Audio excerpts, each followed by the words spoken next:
All right. So I just did my first Toastmasters meeting. That was incredible. I've not hosted Toastmasters before, and this was really, I guess you could say, my first formal event that I've hosted. I've done a lot of hosting in the past when I was younger. I hosted events, I put on festivals, and I've, I've spoken on stages somewhat, but not to this capacity. So I just kind of want to go over my experience and what happened. And part of the intention for me doing this is just sharing with you, my learnings, my understandings, and also just kind of like having a timeline of like seeing like, look, this is where it started. This is where it's starting. Like soon this is gonna go to big stages, and I'll be hosting big events. But I wanted to capture this moment because it's so fresh and it's so raw. It's kind of like the first experience. So Toastmasters is an international speaking association. If you're not aware of it, I definitely research it. For some people, it's definitely too formal. But here in Bali, we do things differently in Bali, no matter what industry you're in. And so with Toastmasters here in Bali, it's a little bit more lackadaisy. It's a little bit more chill compared to other Toastmasters. I know that some people in my network, I asked them, hey, have you, that they do Toastmasters here? And they're like, yeah, I did it. And right now, I'm not really salesy on people. I really try to not push people into things that if they're not keen on or if they don't bite at it. So I don't really tell them. But the Toastmasters we have here is quite a bit different than any other Toastmasters I've ever been to. And yesterday was my first time hosting. So I started out with a chant saying, I'm excited, how about you? And then the crowd would respond, I'm excited, how about you? And we would go call them back. And one thing that happened was I didn't warm up my voice. I didn't do vocal warm ups. I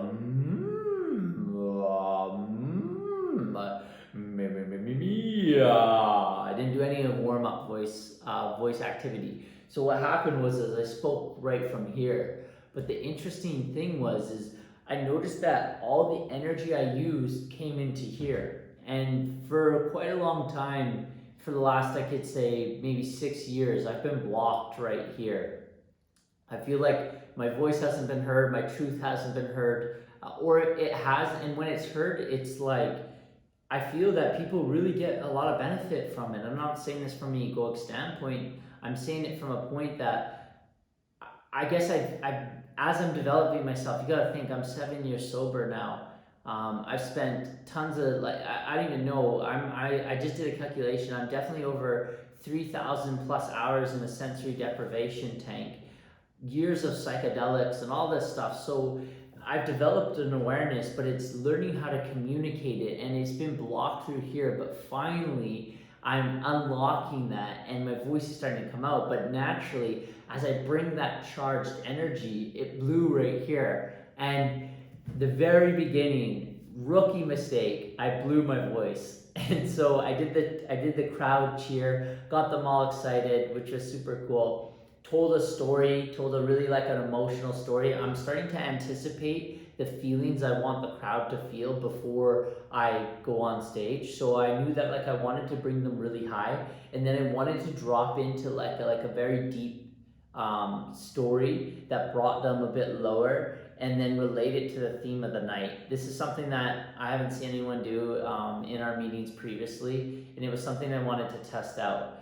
But what was fascinating is I blew my vocal box right as I was doing that cheer. And so as I went to go introduce our first speaker of the night, my voice like started cracking and I couldn't speak. And I'm like, but what's so great about this experience right now is that it's like low cost learning, if that makes sense. Like, I'm not getting paid to do this. No one's paying me for this. I'm not paying to do this.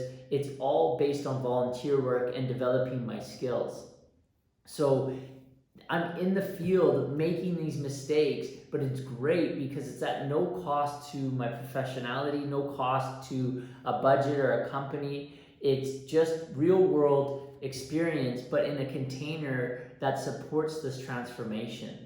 And so I love having these I guess you could say, mistakes on stage, because I'm like, wow, I know how to navigate that now. For example, you may have saw my last Toastmasters speech. The mic just went right out. It just started cutting right out, and it was distracting the stage or the audience. But I actually really love those things to happen, because it allows me uh, to have a real life experience and then navigate it. So my vocal box left. I got the one lady on stage, Janine, and then I went back and got a little bit of water, and it kind of sorted itself out. It actually kind of gave me more depth in my voice throughout the night, because I lost a little bit of it. And yeah, it was a very vulnerable night. One thing I learned at the beginning of this was that how you set the tone in the beginning is really going to guide the energy for the night. It's kind of like your intention. And so the energy tonight or last night was like different kind of energy that I've ever experienced at Toastmasters. And that's for a reason. Like I really thought about the flow, and I thought, I've been going to Toastmasters for about 2 months now, and I've seen events time and time that we've put on, and so I've studied what has gone well and what I liked and what I didn't like. And this time I wanted to try a bunch of different things to see if the flow went well. And one of the other things that I did was, my challenge to myself was, I really wanted to be on time. How often do you go to an event? How often do you go to something and it doesn't start on time, it doesn't end on time, you're not respectful of your time? But I wanted to start at 5:30 on the dot. I looked at my clock. I literally touched my watch. I was like 5:31 as I started speaking. So everyone was already sitting down. I already got everyone in, and it was great. So we started right on time, which was perfect. And then we ended right on time, which was great.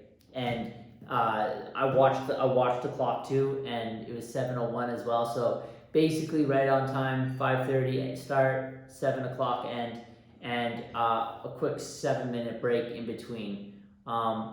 And some very vulnerable speeches. It was really nice, like facilitating. So something that I'm realizing is that I have this ability to feel people. I have a deep ability to feel people in person. I'm working on it with you right now in the camera, which is a little bit different for me.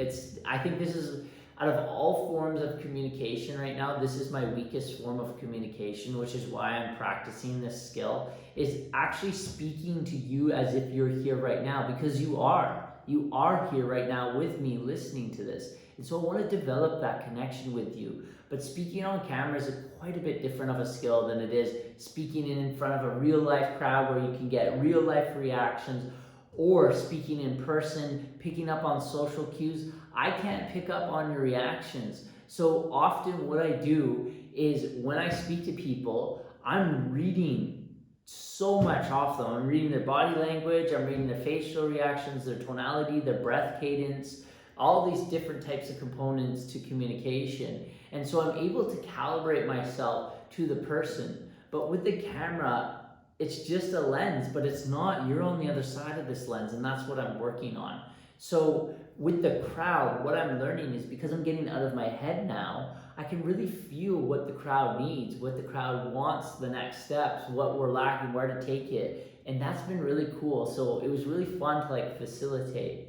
And I've been studying speaker training. I've been doing some speaker training outside of Toastmasters. I've been going through a little bit of a course, and they've taught me a lot. I've learned a lot through that course, and so it's been really fun to go to like a playground to practice, and that's what Toastmasters is.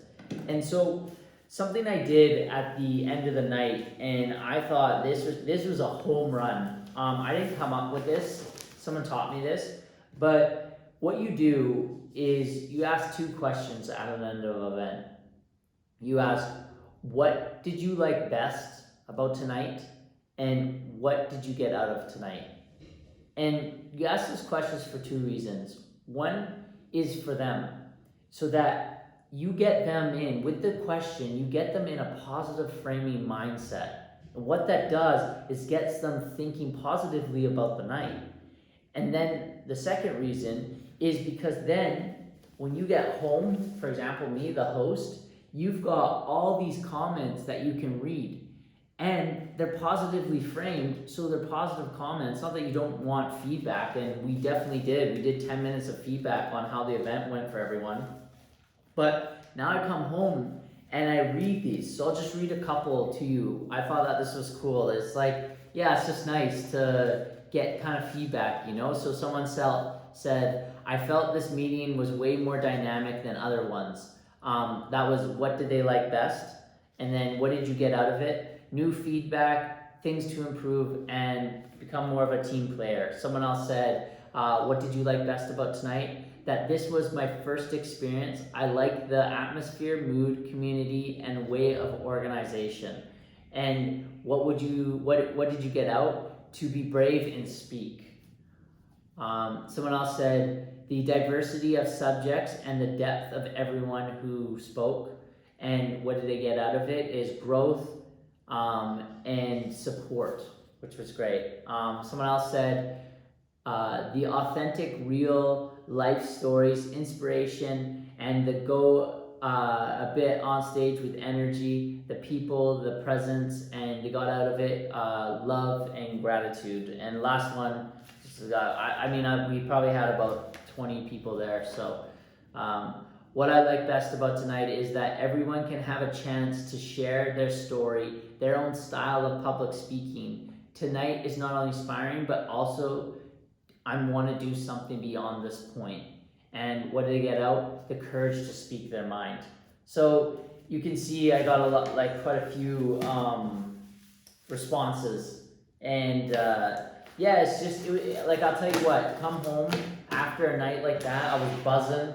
I was buzzing from the night, you know, I had a lot of great people come up to me and talk to me after I talked to them and just exchanged feedback, what went well, what they thought. I was changing things up, so I wasn't sure how that was going to land. I definitely made some changes to the flow of the night, which I think some people were a little bit shocked at the beginning, because initially people don't really like change, you know, but no one did anything great without changing something, you know. This is how you innovate. So I got an opportunity, I got the chance to hold the floor, and it felt great. And I genuinely feel I'm in my dharma. I'm doing what I'm meant to be doing. When I'm up there on stage, speaking, guiding people, helping them, and I just feel so happy and grateful that I'm tapping into this.